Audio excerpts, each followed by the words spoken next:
하나님께서 우리 교회를 26년 전에 제3의 교회로 부르셨습니다. 그래서 그동안 제3의 교회 모델을 만들기 위해서 우리 모두가 합심해서 기도하고 또 순종하고 여기까지 왔습니다. 그런데 우리 교회 역사에서 우리 개인이나 교회 공동체가 근본적으로 변하게 된 결정적인 말씀이 있었습니다. 그거는 오죽음과 오신생입니다.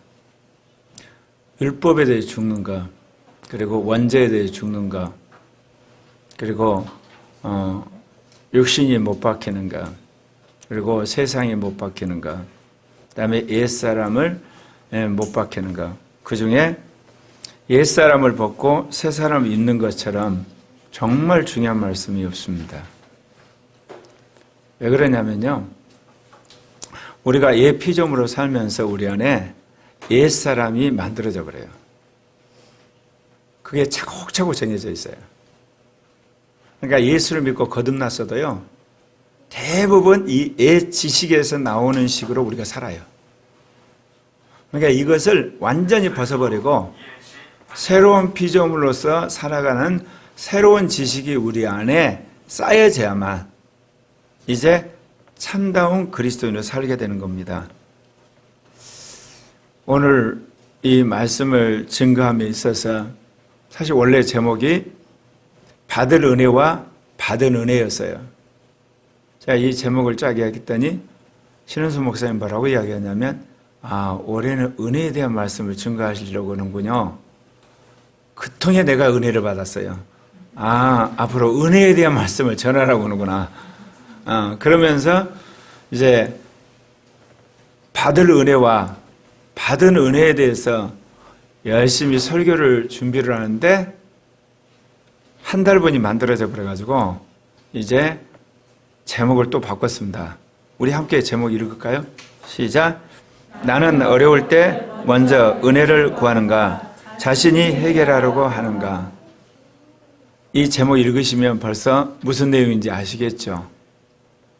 제가 이 설교 제목을 정해놓고 정말 하나님 앞에서 귀한 깨달음을 받았어요. 그건 뭐냐면, 우리가 전혀 생각지 못한 삶의 습관 안에 정말 옛사람이 누더기처럼 배어 있다는 겁니다.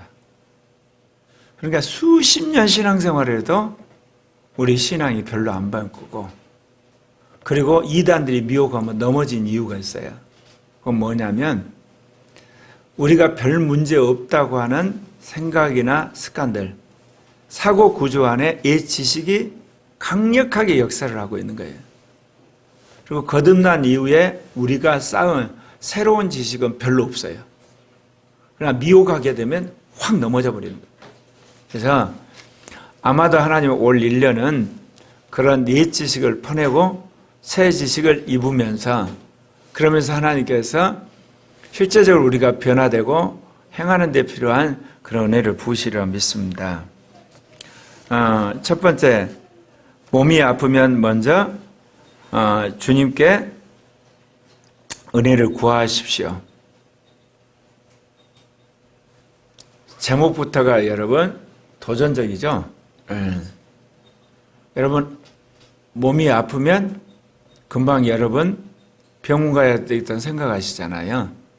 그리고 가서 처방받고 약국에 가서 약 먹고 그냥 나으시잖아요. 근데 이게 어쩌면 예수를 믿는 사람도 당연하다고 할 수가 있어요. 믿기 전에 아프면 병원 갔고 거기서 진단서 떼어가서 약국 가서 약 먹고 몸이 건강해지기가 너무 당연한 거예요. 그런데 여러분, 아주 심한 병이야 여러분이 이렇듯 하나님이 간섭하시니까 이제 병원에 가서도 안 낫고 약 먹어도 안 되니까 그때서야 이제 하나님 앞에 와서 정말 구하게 되는 거예요. 그러니까 우리가 봤을 때 평범한 그런 늘상 짓는 그런 병들은 기도도 안 해요. 하나님 뜻도 안 물어보고 그냥 병원 가는 거고, 가서 약 먹고 그냥 나으면 감사한 거예요. 이제 근데 현대의학이 이제 손 못 쓰는 그런 병이나 아주 고질적인 거, 그러니까 의사들이 손든 거, 그때서야 이제 우리의 치료자 되시는 하나님 앞에 가서 애걸복걸하면서 고쳐달라고 하는 거예요. 네. 여러분 한번 생각해 보십시다. 여러분이 병이 난 것은 무슨 뜻일까요? 하나님이 여러분의 삶에 브레이크를 거신 거예요. 그렇다면 하나님의 뜻을 먼저 여러분이 아셔야 돼요. 여러분이 걸린 병 중에요, 죄에 져가지고 하나님이 허락한 병들이 있어요. 이런 병들은요, 병원에 가도 잘 안 나아요. 뭐를 해야 되냐? 회개해야 나아져요. 하나님 그 회개시키려고 병을 준 거니까.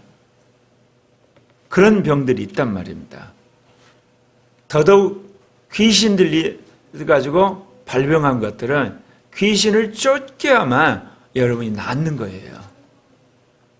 앞으로 21세기 이 현대 문명 안에 이 악령 때문에 병 걸린 사람이 굉장히 많아집니다. 왜 그러냐면요, 사람들이 사회성이 결여되면서 혼자 생활하잖아요. 여러분, 공동체 생활하지 않고 혼자 생활한 것에 여러분 삶의 특징이 뭔지 아세요? 사람이 한두 가지 미치기 쉬워요. 그러니까 누가 간섭하지 않잖아요. 또 다른 사람한테 내가 봉사할 의무가 없기 때문에 한번 삘 꽂히면 그 일을 계속하게 돼요. 그럼 미치는 거예요, 여러분. 거기에 악한 영이 들어가요. 예를 들면 한번 술에 맛들인 사람 어때요?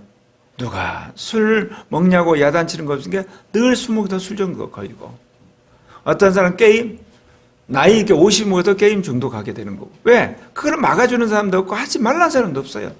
어떤 사람 섹스 중독하고, 어떤 사람 예를 들면 어떤 수집하는 거 있잖아요, 골동품들. 그래서 나중에 우상숭배가 되고. 그래서 성경에서 말세가 되면 사람들이 무정할 뿐만 아니라 이렇게 악한 영을 불러들이는 이유가 뭐냐면, 옛날같이 이방 종교나 이런 종교가 득세해서 그런 게 아니라 삶이 개인주의가 되면서 어떤 것 하나에 미치기 시작한 거예요. 그리고 거기에 폭 빠지기 시작하면 악한 영이 들어오게 돼 있어요. 이제 그런 일이 벌어지거든요. 그러면 그런 병들은 어때요? 그 악한 영을 쫓아내야만 그 병이 낫는 거 아니겠습니까? 하나님은 결국은 이러한 질병을 통해서 당신이 뭔가 우리에게 알려주기를 원하셔요. 그러니까 여러분이 병이 나면 먼저 주님의 뜻부터 물어보셔야 돼요. 뭐 때문에 그러신 겁니까? 물론 주님께 대부분 할 때는 우리 몸을 간수하지 않는 거, 네 몸이 내 몸이다 그러세요. 잘 들으셔야 돼요, 여러분. 여러분 몸이 주님의 몸이에요. 주님이 피로 샀어요. 왜 그러냐면 주님의 몸이야 부활에 살라라 갔어요. 첫 번째 몸은. 그래서 부활한 몸을 가지고 주님이 하나님 보좌 우편에 계시거든요. 그런데 이 우주 만물을 구속하기 위해서는 또 다른 몸이 필요한 거예요. 그래서 당신이 성령 안에서 우리 안에 들어가시고 당신의 피로 산 우리 몸을 자기 몸으로 사용해 가지고 이 땅에서 그리스도를 증언하게 하시는 겁니다. 보십시다. 여러분 어떻게 해서 예수 믿으셨나요? 예수님 만났나요? 안 만났어요, 여러분. 예수 믿는 사람을 통해서 예수를 본 거예요. 예수 믿는 사람 안에 예수가 들어있거든요. 그분이 어떤 형태로든지 여러분에게 증거가 되니까 여러분 예수를 믿게 된 거예요. 여러분의 몸은 예수 거예요.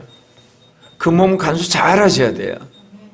근데 그거를 혹사를 한다든지 그거를 죄를 짓는다든지 그리고 방치를 했을 때 몸에 브레이크를 거시는 거예요.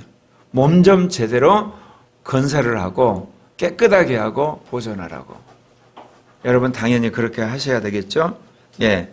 오늘 이 몸이 수척하고 고통받을 때 이 다윗이 하는 고백, 시편 6편 2절 말씀 같이 한번 읽으십시다. 시작. 여호와여 내가 수척하였사오니 내게 은혜를 베푸소서. 여호와여 나의 뼈가 떨리오니 나를 고치소서. 두 번째,